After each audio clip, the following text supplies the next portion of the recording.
ఈ ఆనందాన్ని వచ్చే కనీసం 1.5 దశాబ్దం పాటు మనందరం కృషి చేసి ముందుకు తీసుకెళ్తే తప్ప ఈ గాడి తప్పిన ఈ రాష్ట్రాన్ని గాడి పెట్టాలంటే కనీసం 15 సంవత్సరాలు కనీసం పనిచేయాలి.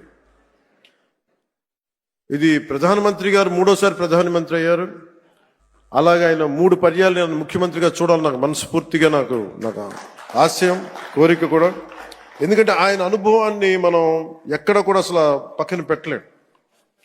సో ఆయన దగ్గర నేను మనస్ఫూర్తిగా ఈరోజు మరోమారు గౌరవ సభ్యులందరి తరపు నేను ముందు చెప్తున్నాను, ఆయన దగ్గర నుంచి నేర్చుకోవడానికి కానీ ఆయన కింద పని చేయడానికి కానీ నేను అనుక్షణం ఎప్పుడు సంసిద్ధంగా ఉంటానని తెలియజేసుకుంటూ, నాకు ఈ అవకాశాన్ని ఇచ్చిన ప్రతి ఒక్కరికి ధన్యవాదాలు తెలియజేసుకుంటూ, ముఖ్యంగా మీరు ఇంటికి వెళ్ళేటప్పుడు మీరు చాలా అనుభవాలు తీసుకెళ్తున్నాను.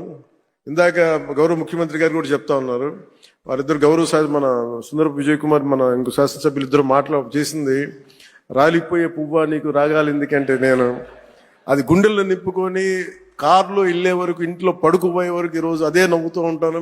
ప్రతి ఒక్కరు చేసింది అంటే మనస్ఫూర్తిగా అందరికీ ధన్యవాదాలు తెలియజేసుకుంటూ, జయ ఆంధ్ర, జయ భారత్, జయ హింద్.